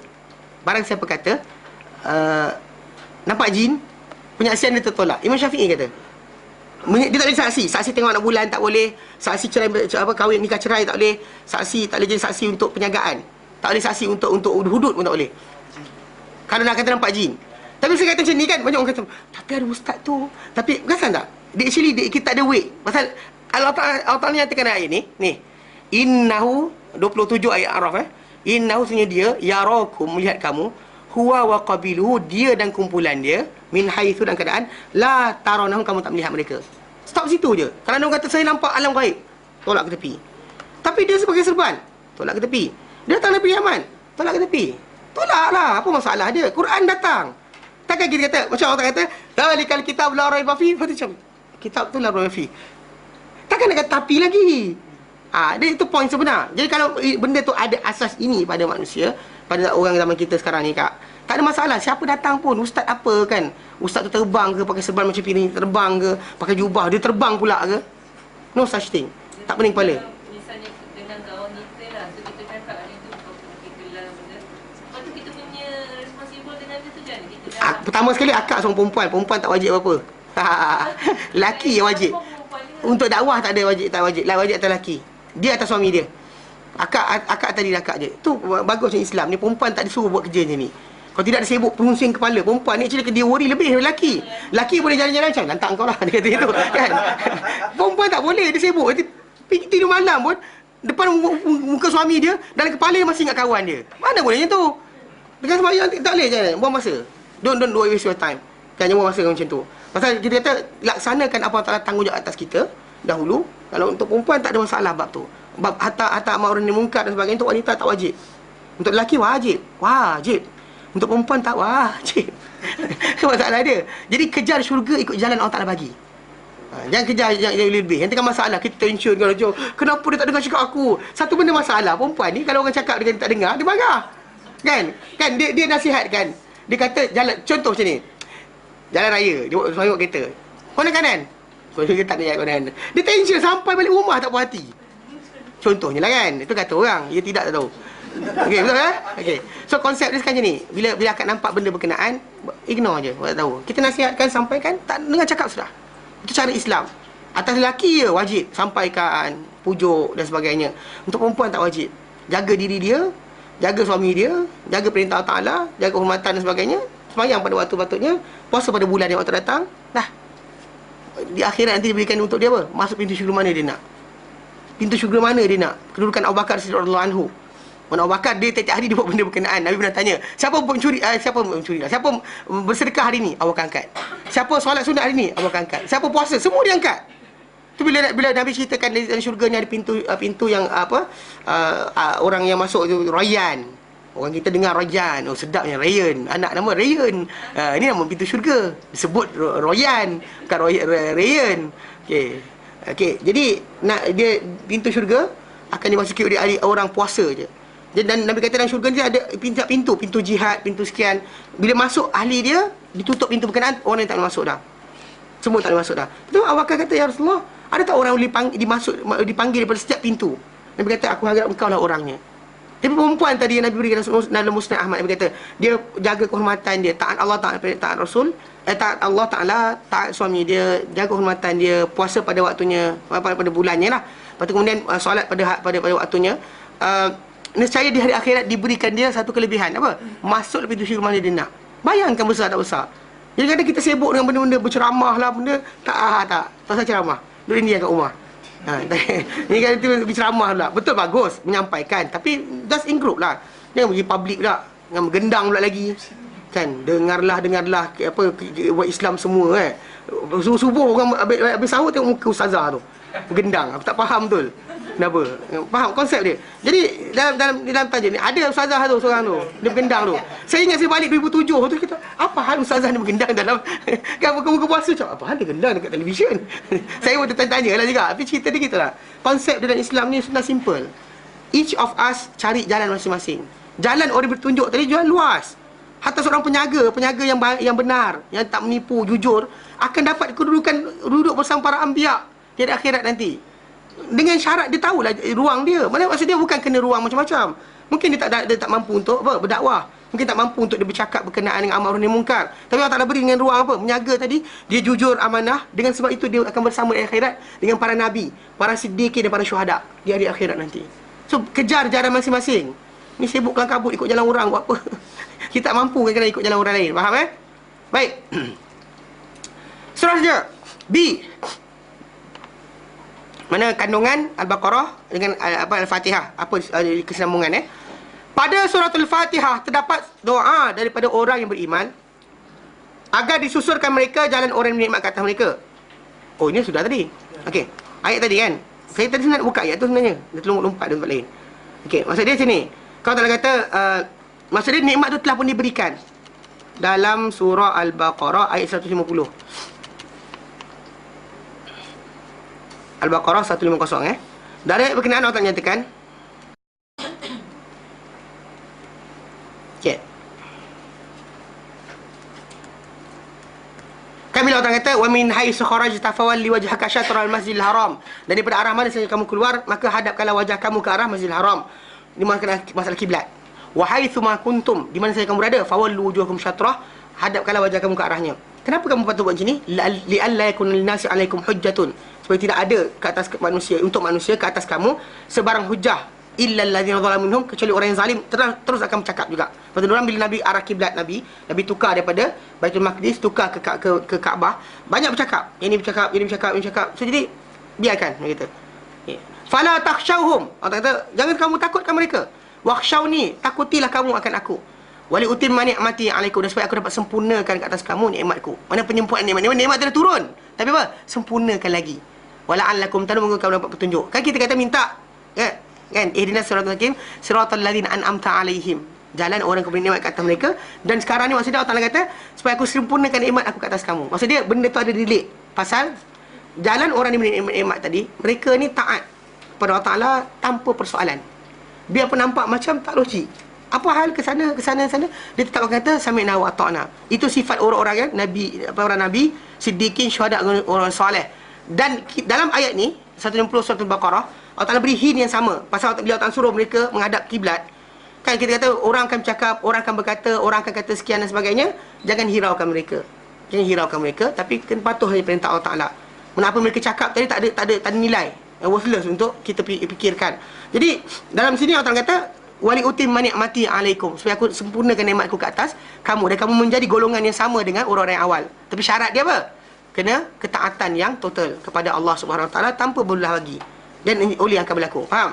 Pasal ayat ni Allah Ta'ala nak suruh kita hadap Kaabah saja. Yang hadap tempat lain, walaupun orang cakap apa sekalipun, buat tak tahu. Walaupun orang kata, nanti orang kata tak. Jangan buat benda tu. Teruskan saja perintah Allah Ta'ala, jalankan. Faham Baik. Seterusnya C.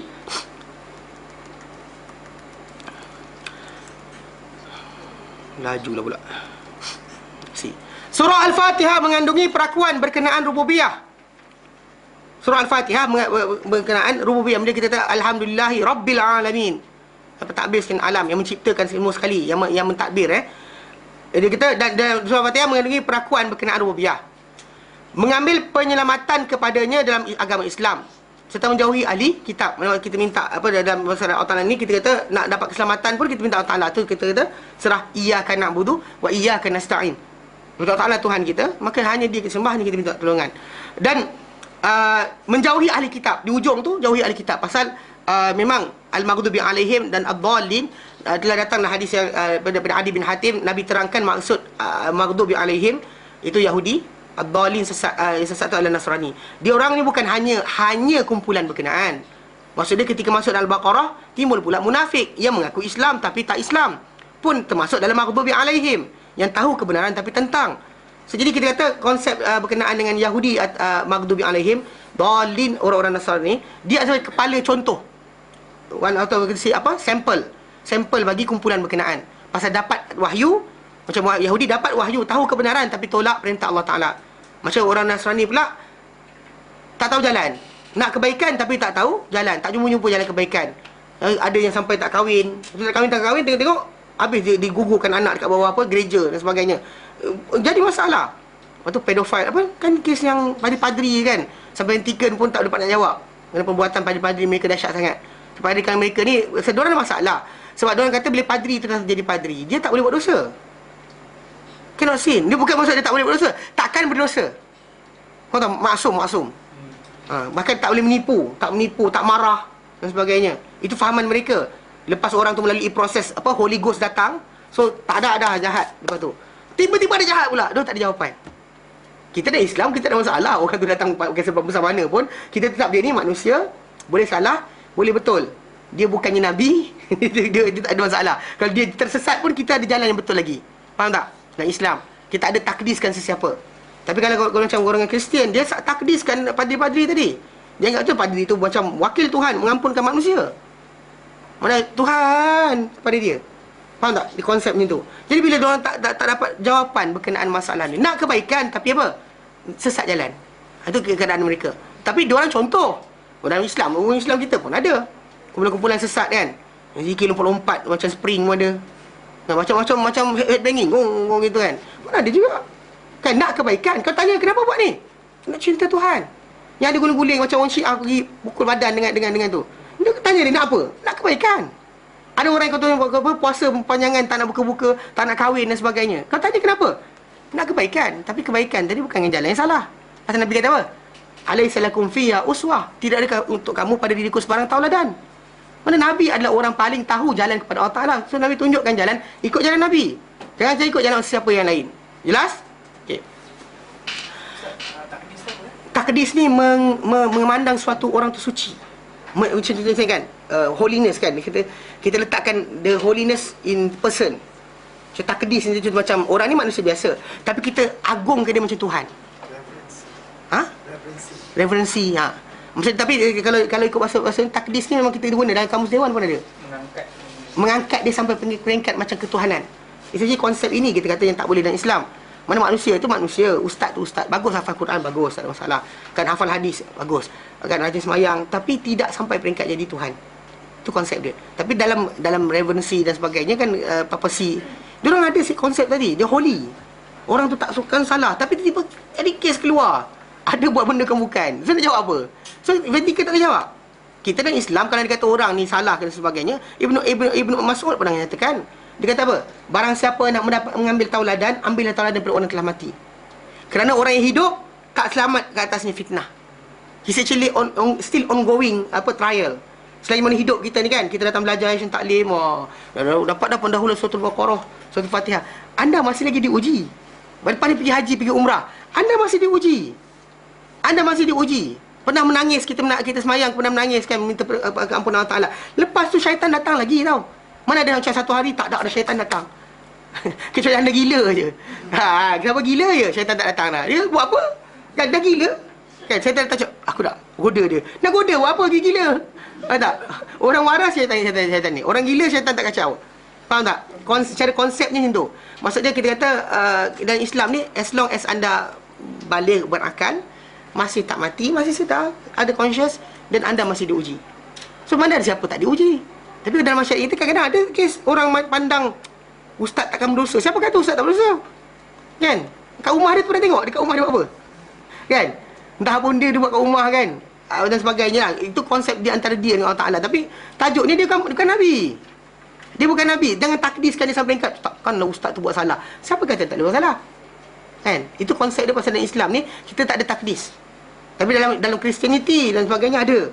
Kan? Dia holiness. Dia kata holy. Mana orang tu holy. Ada atas kepala tu ada apa? Ada hello kan, malaikat. Ada malaikat punya sekian. Ngarut je. Kan dia the saint kan? Itu je lah dia konsep. Sunduku. Faham tak? Konsep dia macam tu. Dalam Islam tak ada takdis, okay? Jadi jauhi jalan mereka. Sedangkan surah Al-Baqarah pula itu dalam surah Fatihah. Mana apa? rububiyah, pengakuan pada rububiyah Allah Taala, penyelamatan pada jalan kepadanya dalam jalan agama, kemudian menjauhi jalan kitab. Sedangkan dalam surah Al-Baqarah mengandungi asas-asas agama. Dan Al-Imran pula menyempurnakan bagi matlamatnya. Kalau kita gabungkan Al-Baqarah dan Al-Imran, dalam tu ada apa? Asas-asas agama. Apakah agama yang kita kena ikut? Apakah syariat yang kita buat? Bahkan peraturan ni, kalau kita lihat dalam Al-Baqarah nanti, kita akan baca lepas juzuk pertama, masuk juzuk kedua nanti, lepas ayat 170 lebih, start di situ akan mulalah arahan berkenaan dengan puasa, berkenaan jihad, berkenaan dengan haji, berkenaan dengan masalah kisos, berkenaan dengan masalah jual beli, berkenaan masalah cerai berai, kan, mana muamalah kehidupan. Banyak dalam tu. Sambung pula Al-Maidah, Al-Imran sambung lagi. Kalau nak panjang sikit sama An-Nisa, sambung lagi. Semua tadi adalah kaitan berkenaan tajuk apakah dia? Agama yang akan menyelamatkan kita, cara hidup yang akan menyelamatkan kita, dan diridai oleh Tuhan kita untuk kita laksanakan. Maka itulah do and don't yang kita kata ada dalam agama ni. Itu terangkum dalam surah berkenaan. Okay. Dia kata Al-Baqarah pula pada kedudukan menegakkan dalil ke atas hukum. Al-Imran pula pada kedudukan menjawab berkenaan samaran-samaran seteru. Mana maksudnya musuh datang bawakan kesamaran-kesamaran, maka dalam Al-Imran dijawab. Dalam Al-Baqarah diberikan arahan untuk menegakkan dalil ke atas hukum-hukum. Kenapa buat sekian sebagainya. Dia mewajibkan haji dalam Al-Imran. Dan itu Allah Ta'ala mewajibkan haji dalam Al-Imran. Adapun dalam Al-Baqarah dia menyatakan bahawa ia disyariatkan. Disyariatkan dalam Al-Baqarah, tapi diwajibkan dalam Al-Imran. So sekuens semua berjalan lagi. Dia merintahkan penyempurnaannya serta memintakan penyempurnaan serta memulakan padanya. Ucapan kepada orang Nasrani dalam Al-Imran, sebenarnya ucapan pada orang Yahudi dalam Al-Baqarah adalah lebih lagi. Mana kalau kita perhatikan dalam Al-Baqarah, kalau kita lihat bila disebut ya Bani Israel, atau ya ahli kitab, dia akan balik rujuk kepada Yahudi. Bahkan kisah banyak dalam Al-Baqarah Yahudi. Tapi kalau Al-Imran, dia akan kisah berkenaan dengan Nasrani. Maka kisah keluarga Imran ni tadi balik pada kisah Maryam, ibu pada Isa AS. Dan dalam kisah berkenaan memang refer kepada orang Nasrani lah. Apa mereka buat dan sebagainya yang tak diterima oleh Allah SWT, diperbetulkan dalam Al-Imran. Okey. Dia kata ucapan kepada orang Nasrani adalah dalam Al-Imran, sebagaimana ucapan kepada orang Yahudi dalam Al-Baqarah adalah lebih lagi. Kerana Taurat adalah asal dan Injil adalah cabang baginya. Pasal Injil ni cabang bagi Taurat. Pasal Isa AS semasa dia hidup, dia beramal dan juga beribadat mengikut syariat Musa AS. Tu peliknya orang Kristian sekarang ni, dia hilang terus, tak ada ibadat langsung. Ada ibadat nyanyi. Datang orang Islam ikut juga, tak ada kerja lain. Masuk masjid gendang. Kenapa tak tahu. Yang baru-baru ni yang dekat YouTube yang ada budak kecil tu, Ustaz surah Al-Duha, lepas tu yang rakam dia gitu. Tak boleh kan. Al-Quran bukan untuk nyanyian. Al-Quran untuk panduan kita, bukan untuk seronok main-main. Kalau raja-raja zaman dulu gantikan Al-Quran punya bacaan dengan ganti perempuan, takkan kita nak buat benda yang sama. Ada zaman dahulu raja-raja ni tak faham. Dia masuk Islam, kemudian bila tak dibenarkan beli perempuan penyanyi perempuan. Zaman dulu penyanyi perempuan ni hamba. Pasal orang mereka tak buat kerja ni, dibeli khas untuk menyanyi. Masalahnya sekarang ni, bila dia dah masuk Islam, tak dibenarkan oleh mufti-mufti dia. So apa dia buat? Dia suruh baca Quran bunyi macam nyanyian perempuan berkenaan. Itu yang lagu-lagu yang sikah lah, kan, bayati dan sebagainya. Tu benda tu saja balik pada tu dia belajar taranum. Pasal taranum, dah tengok kat televisyen. Dia belajar pakai do re mi. Dia pakai organ. Do re mi fa so. Lepas tu budak-budak tu kan, ada konsep dia macam tu, faham tak? Apa tak lagi macam ni? Hatta fatwa itu sebab kenapa Al-Quran bukan untuk itu, bukan dipertandingkan, bukan untuk diperdagangkan, bukan untuk dinyanyikan, bahkan tidak dilaksanakan. Kan kalau untuk baca wadduha sekalipun kan, dia kata mana kalau dibaca wadduha tu je kandungan, tapi dalam realiti kehidupan dia tak ikut Rasulullah SAW. Apa guna? Pasal wadduha tu antara peristiaran besar dia adalah berkenaan dengan Rasulullah SAW punya kedudukan sebagai Rasul. Kan? Itu yang Allah Ta'ala letakkan. Ma wadda'aka rabbuka wa ma qala. Mana Allah Ta'ala terangkan benda tu? Mana Allah Ta'ala tak biarkan kau Muhammad? Tak ada Allah Ta'ala biarkan kau bersendirian. Mana engkau ni adalah memang utusan. Allah Ta'ala terangkan kat situ.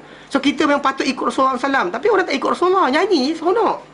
Macam orang yang kadang-kadang berqasidah kan dekat masjid-masjid dan sebagainya. Kan qasidah tu dia buat, belajar hadis Nabi tak buat. Kau tanya hadis Nabi, dia tak jawab kan? Kan? Dia tanya, Nabi suruh ke? Dia gitu. Betul lah macam saya kata itu. Asyik jumpa Allah SWT. Dia sibuk, dia kata, benda baik Ustaz, puji Rasulullah SAW. Walaupun, yelah, yang dengar ni sepatah haram, tak faham. Yang dengar tak faham, tapi suara Ustaz tu sedap. Dia tarik-tarik, oh sedapnya suara. Apa dia cakap, apa tak faham. Ini problem lah. Tapi saya katakan dia, kalau betul lah Rasulullah SAW dahulu kan, yelah, kalau sahih hadis Nabi SAW dinyanyikan kepada para sahabat, puji baginda dengan apa? Ketika Nabi hijrah tu kan, Tala al-Badru alaina tu kan. Kalaulah diorang ni memang buat sekalipun, kalau sahih hadis tu, hadis tak sahih.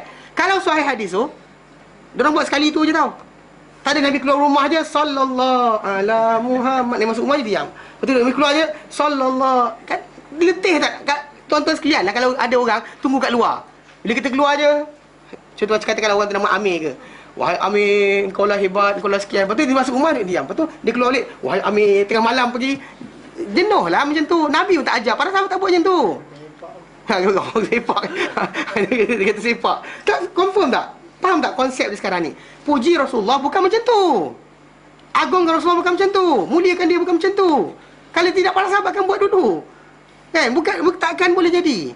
Tu konsep dia kata dalam tajuk ni. Kadang-kadang kita terikut. Macam Kristian, ibadat sepatutnya ikut macam Yahudi. Dari segi puasa, dari segi apa, puasa, solat dan sebagainya, kena ada. Tapi perasan tak ada. Tak buat langsung dah. Apa jadi? Apa jadi sebenarnya? Kan actually totally different. Total. Tak ikut langsung. Kenapa? Kan tinggalkan. Last kali dia ganti apa hari Ahad tu dengan nyanyian. Nyanyi lah, kumbaya, my lord kumbaya nyanyi macam lah, haleluya kan. Dia nyanyi. Konsep dia nyanyi tadi, apa hal? Dia happy kan, happy. Oh, nangis. Betul, Islam kita buat macam tu juga, apa hal?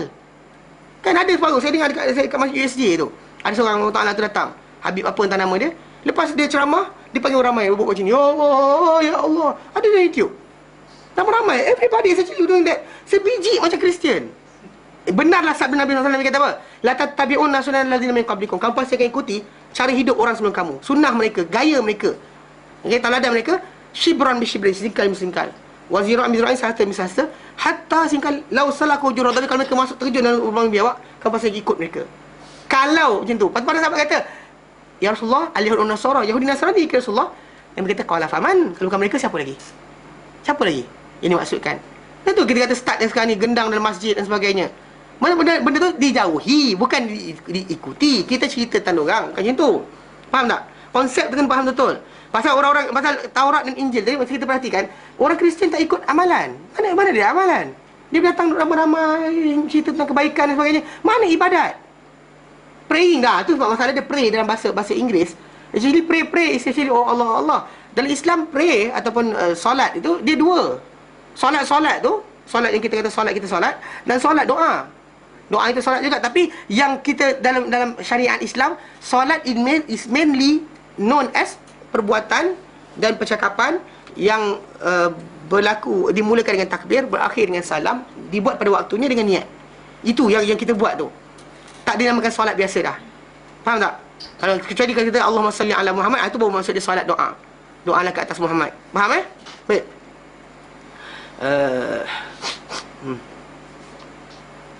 Tak apa kan? Dia semua macam mana? Okey, baik.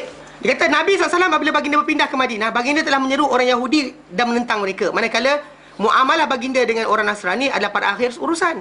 Kalau kita perhatikan ketika Nabi sampai ke di awal, ini antara surah ini dengan surah berikutnya sebenarnya. Ini surah ini dengan sebelum. Tapi tak apalah, isi kandungan dia lebih kurang Pasal tajuk dia masih lagi maghdubi alaihim dhalin. So maghdubi alaihim dalam Baqarah, dhalin dalam Al-Imran. So macam sequence dua-dua surah tadi terangkan apa? Al-Baqarah, Al-Fatihah. Al-Fatihah datang kan? Maghdubi alaihim. So mana dia? Tengok dari Yahudi tadi. Lepas tu dhalin tengok mana? Dalam Al-Imran. Okey. Macam tu juga dikata Nabi ketika Nabi sampai mula ke Mekah, Nabi berhadapan mula dengan Yahudi. Tapi di akhir Nabi nak wafat, kebanyakan orang Nasrani dah mula datang jumpa Rasulullah SAW, masuk Islam dan sebagainya. So muamalah dengan mereka di akhir hayat baginda Islam, hatta dengan Maharaja Rom, Nabi kirim surat dan sebagainya, atau pembesar Mesir dan sebagainya. Semua benda berkenaan di akhir hidup Nabi SAW. Di awal pertemuan dengan Yahudi, di akhir dengan Nasrani. Al-Baqarah, kemudian Al-Imran. Dia punya sequence. Okey. Sebagaimana baginda suruhan baginda kepada ahli syirik adalah sebelum ahli kitab. Sebelum musyrikin, sebelum ahli kitab. Betul? Masa Nabi SAW ajak orang musyrikin dahulu baru ahli kitab. sebelum daripada kita kata asasnya innal ladzina kafaru tu mula dulu. Sebab itulah orang mula Rasulullah SAW dakwah. Kemudian baru wa minan nas man yaqulu amanna wa munafiq, lepas tu sampai ke Madinah baru jumpa. Maksudnya awal tu jumpa dengan orang musyrikin dahulu, baru jumpa orang munafik ataupun ahli kitab. Okey. Kerana ini surah-surah Makkiyah dalamnya terdapat agama yang disepakati terhadapnya para anbiya. Okey. Mana dalam surah-surah Makkiyah ni terdapat dalamnya kisah dan agama-agama yang disepakati terhadapnya oleh para anbiya. Mana memang kita kata kesepakatan para anbiya berkenaan tauhid, berkenaan dengan Allah Ta'ala hanya disembah, berkenaan para malaikat, berkenaan dengan hari kiamat, berkenaan dengan syurga neraka. Itu kesepakatan semua para anbiya sama. Kita dengan orang Yahudi atau orang Nasrani, kepercayaan yang tentang akhirat dan sebagainya hampir sama. Mungkin detail kita boleh terima. Detail apa diorang cerita tentang malaikat rupa apa ke dan sebagainya, tolak, reject. Nabi tak cerita, kita stop. Tapi berkenaan dengan percaya general, akhirat itu ada, syurga ada alam barzakh, ada apa dosa pahala dan sebagainya, itu adalah benda yang kita sama dengan diorang. Sebiji, tak ada beza. Tu dia sebab beberapa ulama kata diorang ni kafir kitab, kafir si kitab kafir ri kitab. Pasal diorang tak percaya Quran, percaya Taurat. Tapi lah masalah tak laksana pun Taurat, tak laksana pun Injil. Itu masalah dia. Okey. Itu kalau surah-surah Makkiyah. Adapun surah-surah Madaniyah, dalam ini terdapat ucapan terhadap siapa yang diperakui terhadapnya para anbiya dari kalangan ahli kitab dan orang beriman. Surah-surah Madaniyah, surah Makkiyah tadi tuju pada semua. Jadi maka ditujukan pada semua manusia. Maka surah-surah surah-surah Makkiyah biasanya ayat dia akan berbunyi ya ayuhan nas, ya ayuhan nas, ya ayuhan nas. Okey. Adapun surah-surah Madaniyah pula dalamnya ucapan terhadap sesiapa yang diperakui terhadap para anbiya, percaya para anbiya, memperakui terhadap para anbiya di kalangan ahli kitab dan orang beriman, maka dipanggil dengan ya ahlul kitab, ya bani Israel. Ni ya ayyuhallazina amanu. Itu diseru wahai orang beriman, wahai orang beriman. Jadi semua tadi tuju pada orang yang mengaku. Dalam surah surah Makkiyah, kebaikannya ayat-ayat dia berkaitan dengan orang-orang yang mungkin kita general general nak diajak untuk Islam, maka orang tersebut dipanggil dengan ya ayyuhan nas. Jelas Baik. Bila skip sebenarnya tajuk ini patutnya di akhir surah Al-Baqarah atau awal surah Al-Imran. Sepatutnya pasal tajuk ni ada kaitan dengan relate surah Al-Baqarah dengan Al-Imran. Cuma saya katalah dia ambil benda ni, mungkin Al-Baqarah Al-Imran ni macam penjelasan bagi apa? Al-Maghdubi alaihim dan juga dhalin.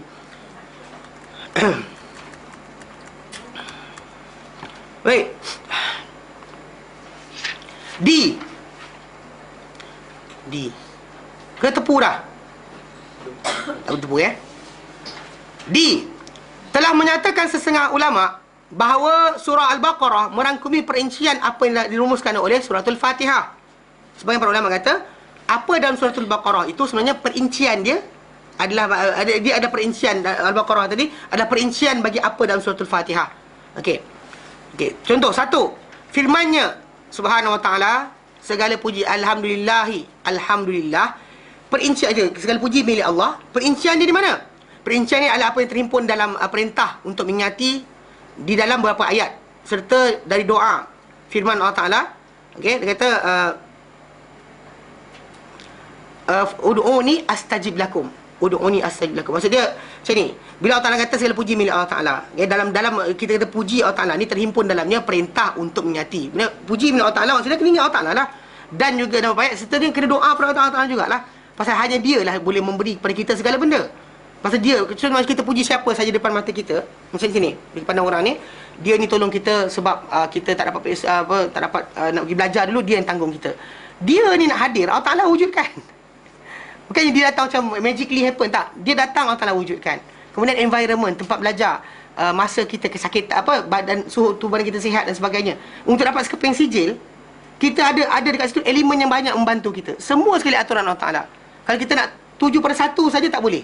Bahkan semuanya kena balik pada apa? Pada Allah Ta'ala. Terima kasih pada orang, tapi syukur sebenarnya hanya pada Allah Ta'ala. Bila kita terima kasih pada dia pun, sebenarnya terima kasih pada yang menjadikan dia, menjadikan orang berkenaan. Itu Allah Subhanahu Wa Ta'ala. Itu maksud sebenar. Jadi kata apa? Dalam Al-Baqarah Allah Ta'ala nyatakan ayat 186, ud'uni uji budak wa tadda'i idza da'an. Aku menyahut seruan orang menyeru bila dia menyeru padaku. Dan dalam firman Allah Ta'ala juga, bila dalam surah Al-Baqarah 286 Allah kata, Rabbana la tu'akhidna, wahai Tuhan kami yang kau ambil kira ke atas kami, in nasina, kalau kami lupa, au akhtana, kami tersilap, kami tersalah. Rabbana wala tahmil alaina isran kama hamaltahu ala alladhina min qablina, wahai Tuhan kami, jangan engkau beban ke atas kami bebanan sebagaimana kau bebankan atas orang sebelum kami. Rabbana wala tuhammilna ma la taqata lana bih. Wahai Tuhan kami, jangan kau timpul ke atas kami apa yang tak mampu ke atas kami untuk menanggungnya. Wa'fu anna, maafkanlah kami. Waghfir lana, ampunkanlah kami. Warhamna, dan juga berilah rahmat ke atas kami. Anta maulana, engkau lah pelindung kami. Fansurna 'alal qaumil kafirin. Oleh itu tolonglah kami untuk mencapai kemenangan atas orang kafir. Surah Baqarah 286. So, jadi dalam ni gambaran berkenaan dengan apa? Doa. Bawah tu pula syukur. Pasal kita kata kalau alhamdulillah tu sikit tu, dalam tu merangkumi untuk puji Allah, sanjung Allah, bersyukur kepada Allah Ta'ala, berdoa hanya pada Allah. Maka dekat situ Al-Baqarah datang dengan detail. Dia bukan datang sekali. Bahkan Allah Ta'ala pula isytiharkan. Aku sahut seruan orang menyeruku. Bila dia menyeru aku akan sahut seruan mereka. Dan mereka berdoa pada aku akan beri kepada mereka. Maksud dia, maksud dia layak dipuji. Kerana apa? Kerana dia yang memakbulkan segala doa. Mana Al-Baqarah tadi terangkan. Untuk bersyukur pula dalam surah 158 Allah nyatakan apa? Fadhkuruni azkurkum washkuruli wala takfurun. Ingatlah aku, azkurkum, aku akan ingat kamu. Kamu ingat aku ingat kamu. Washkuruli, bersyukurlah kepadaku, wala takfurun, dan jangan kamu kufur kepadaku. Mana itu yang surah Baqarah 152. Mana 3 ayat tadi yang kita ambil tadi 186, 286 dan 152 tadi merangkumi kepada alhamdulillah. Alhamdulillah, segala puji milik Allah Ta'ala. Maksud dia hanya dia layak kita mohon dan minta. Hanya di tempat kita bersyukur sebenar-benarnya. Kerana manusia lain kita bersyukur, tapi syukur sebenar adalah kepada siapa yang menciptakannya. Contoh macam lah kita beli handphone kan. Handphone bagusnya, handphone ni bestnya kan. Terima kasih pada handphone ni ke pada syarikat buat? Syarikat buat ke handphone? Syarikat buat lah. Bukan syarikat dia, terima kasih kerana buat produk yang bagus. Contohnya lah kan. Maksudnya kepada orang yang buat lah. Macam juga manusia ni, bila kita orang tolong kita, orang baik kita, orang mudahkan urusan kita, orang tu bukan kita pandang pada dia, kita pandang pada yang menjadikan dia. Dan actually baliklah alhamdulillah rabbil alamin. Syukur sebenar kepada Allah Ta'ala. Jelas? Okey. Jelas. Kedua, firman-Nya Ta'ala Rabbil alamin. Rabbil alamin. Perinciannya adalah firman Allah Ta'ala dalam surah Al-Baqarah 2122. Bila Allah nyatakan, ya ayuhan nasu ubudu rabbakumul ladzi khalaqakum. Hai manusia, sembahlah oleh kamu akan Tuhan kamu, alladzi khalaqakum, yang telah ciptakan kamu, walladzina min qablikum, orang sebelum kamu. Cipta orang sebelum kamu. Kenapa kita sembah? La'allakum tattaqun. Semoga kamu akan bertakwa. Siapa Allah Ta'ala ni? Alladzi ja'alakumul arda firasha, yang telah jadi untuk kamu ni bumi sebagai hamparan. Was samaa bina, langit sebagai binaan. Wa anzala minas samaa'i ma'an, diturunkan daripada langit air. Fa akhraja bihi minas samarati rizqan lakum, dan dikeluarkan untuk kamu daripada tanah ni, daripada bumi ni, segala benda daripada rezeki untuk kamu, jenis tumbuhan untuk rezeki bagi kamu.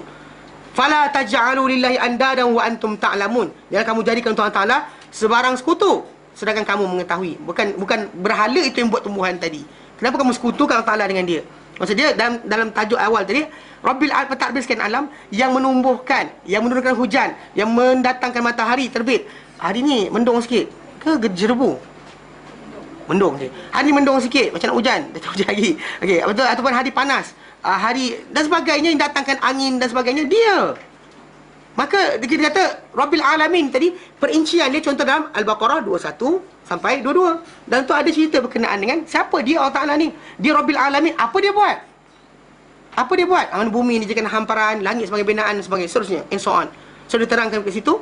Mana di sini sebut sikit, dalam Al-Baqarah terang dengan detail. Okey.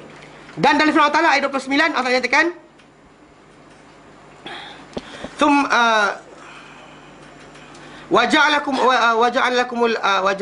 huwallazi khalaqalakum ma fil ardi jami'a. Huwallazi, dialah yang ja'ala lakum ma fil ardi jami'a, yang telah ciptakan untuk kamu segala apa dijadikan. Semua dijadikan ni untuk kamu. Mana apa kamu nampak kat atas dan sebagainya. Contoh macam kamu gunakan pokok, kayu, pasir dan sebagainya, air, semua itu dijadikan. Huwallazi ja'alakumul arda, ja'alakum ma fil ardi jami'a. Okey. Kita apa? Okey. Dia lah menjadikan untuk kamu segala apa di muka bumi. Tsumma stawa ila sama, kemudian dia menunjukkan kehendak kepada langit, istiwa ke langit. Dia kata dan dijadikan langit tu sab'a, 7 dengan sempurna. Wa huwa bikulli syai'in, dan dia sesuatu maha berkuasa, maha mengetahui. Jadi yang kita lihat kat sini, dia tunjuk pada kita bahawa apa? Semua benda dijadikan ke alam ni semua milik dia. Maka dia jadikan, maka dia sebenarnya apa? Rabbil Alamin. Dia pentadbir alam ini. So minta nak apa perubahan dan sebagainya, minta pada dia, minta yang lain. Kerana itu dia telah membukanya dengan kisah penciptaan Adam, yang dia merupakan permulaan manusia. Kan? Nak tunjukkan di Rabbil Alamin. Keturunan kamu asal daripada ni. Adam alaihissalam. Okey, dan dia adalah spesies paling mulia di selain alam. Dia jadikan alam Dan ini adalah penjelasan rumusan bagi Rabbil Alamin. Kalau kita baca ayat ni dalam Baqarah, dia sebenarnya rumusan pada Rabbil Alamin. Rabbil Alamin. Jelas takbir. Jadi kita kata bila yang layaknya jangan jadikan sekutu Allah Taala pada apa-apa sekalipun. Baik, ada soalan? Jangan baca lagi. Tak boleh, tak larat Yang ni kita sambung insya-Allah nanti. Ya. Jadi kita akan ambil inti daripada ayat ketiga, ketiga, keempat dan seterusnya sampai habis. Okey, ada soalan? Ya. Ha? Bila? Lepas ni, tak apa. Ini soalan tentang kelas. Tak ada? Ustaz, Ya. is it possible zaman sekarang ni kan ada one state ilmu revelation Bila Allah Taala nyatakan dalam Al-Quran Karim kan, wa ma Muhammadun illa wa ma Muhammadun ma kana Muhammadun aba ahadin min rijalikum, dalam surah Al-Ahzab. Allah Taala nyatakan ma kana Muhammadun Ahzab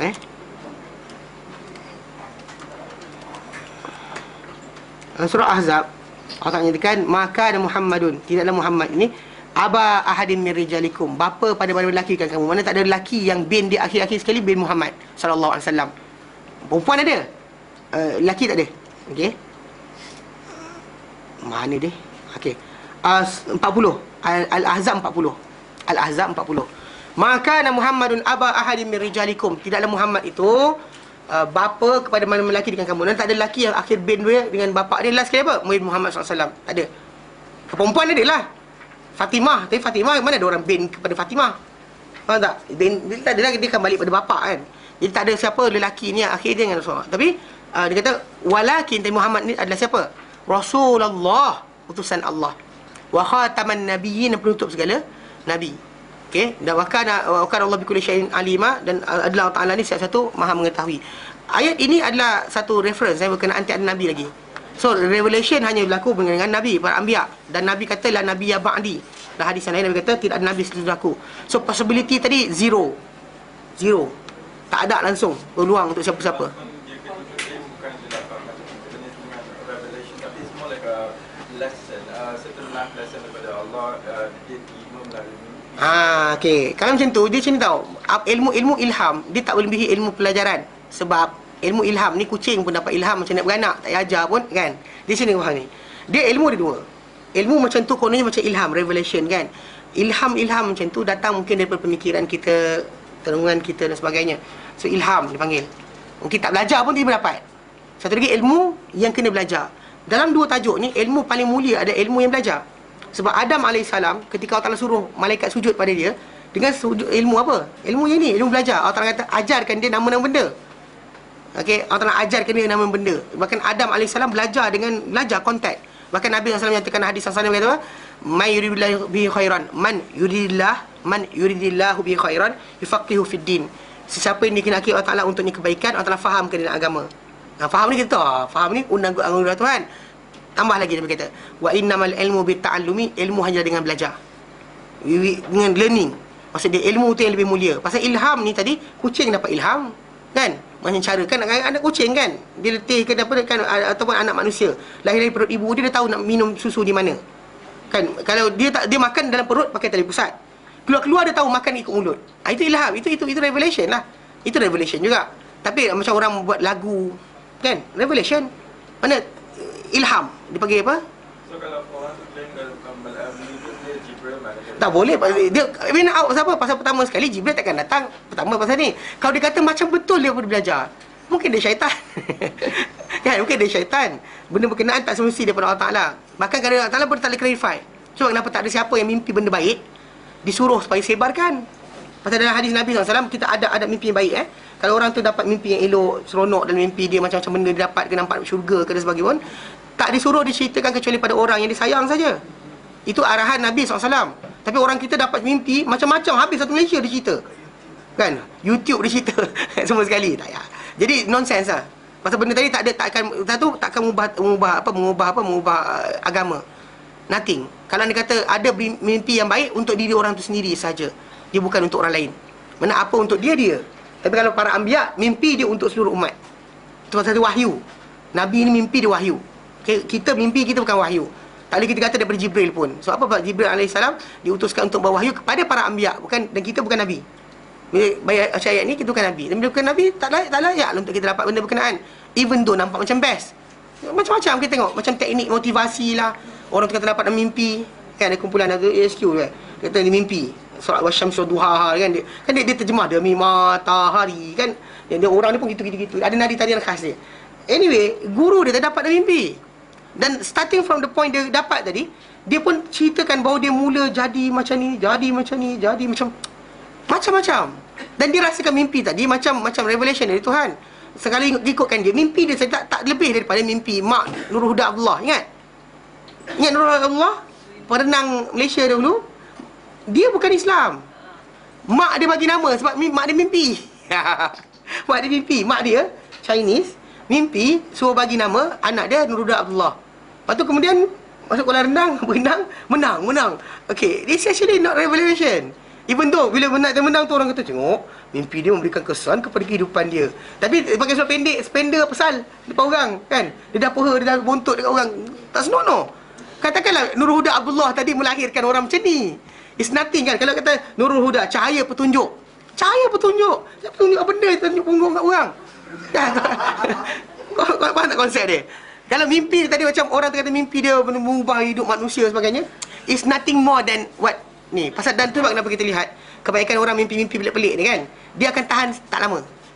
Macam Abu Ya Asy'ari pun kisah cerita kan, mimpi, yang ni orang kata mimpi tapi tak tahan lama. Kisah dia kisah hidup dia tadi akan hilang sekejap je. Mana kita kata benda tak boleh pakai. Bahkan tak ada siapa boleh dapat. There's no possibility. Pasal Al-Quran kata tak ada.